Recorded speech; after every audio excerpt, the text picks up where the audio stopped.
Get ready. Start.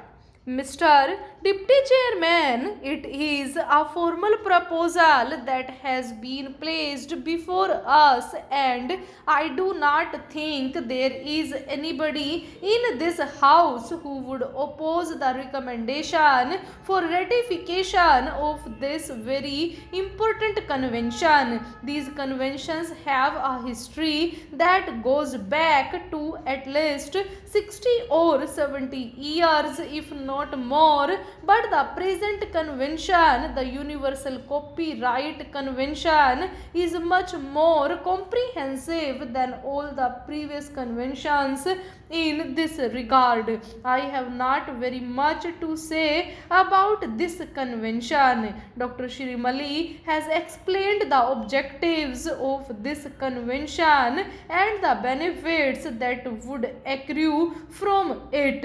It is a very healthy sign of the times that despite occasional joltings, we do certain things that go to the cohesion of the previous nation states of the world. There is one important step in that direction, especially in matters of culture. We are trying to get nearer to each other and bring ourselves under obligations that are common and reciprocal. I have only one or two words to offer by way of comments. It is a pity that two important segments of the world are not yet signatories to this pact, the Soviet bloc and China, and so long as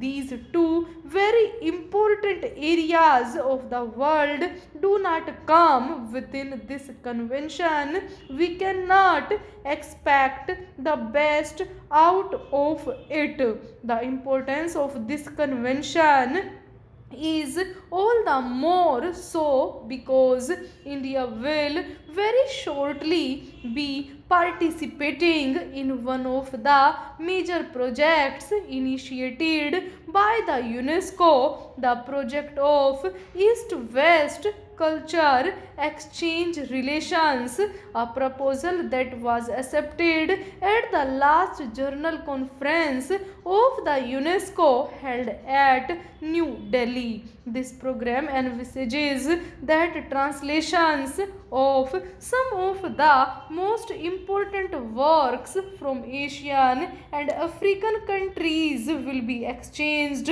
with similar translations of works of Western origin of our mutual benefit. We are going to participate in that major project, and the convention will be a very useful safeguard in that respect.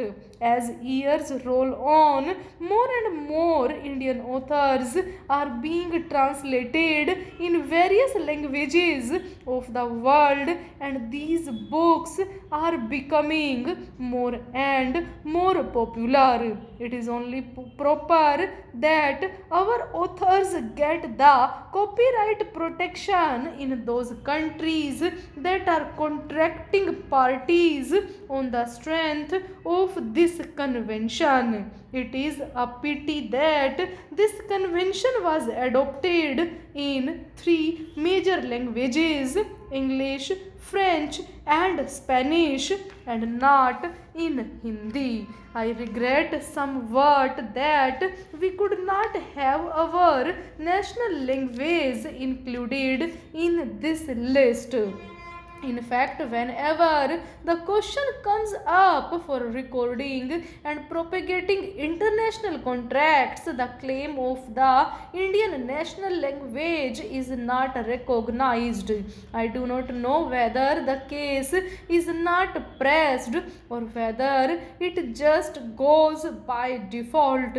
On the other hand, it is a matter of congratulation that India is a member of the 22 member international committee, the first committee which will be set up in respect of this convention. I agree with Dr. Shrimali when he says that by and by some of the countries that are not yet signatories of this convention will eventually come within this convention and be signatories to this and also achieve the ratification that is necessary for the purpose. It is the most obvious thing to do, and I hope this house will recommend its ratification without any demand. Mr. Deputy Chairman, the motion for ratification has not come a day too soon. Those of us who had to work on the select committee on the copyright bill have had to scan the provisions of this convention, and we benefited a great deal by studying the provisions of this convention, and we also tried to secure the best advantage to our language writers in this respect. Now, sir, today by ratifying this convention, it is obviously clear that we are undertaking a very important international commitment.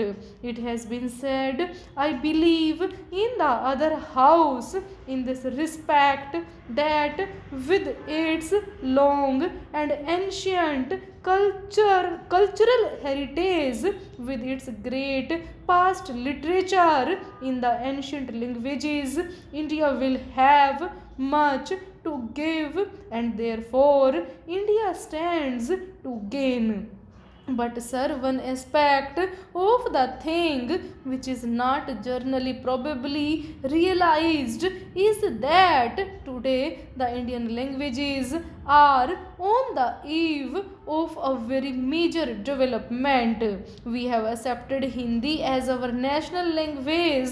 The regional languages as well are going to be developed in a very large way. The major problem today is of technical books, and as such we will have very much to take from as many as 3 countries, from the literature of 3 countries who are not parties to the Berne Convention but have joined the Universal Copyright Convention, namely the German Federal Republic, Japan, and the United States of America. We have entered into certain relationship with the United States of America, and with this ratification we regularize the same, but it also brings us closer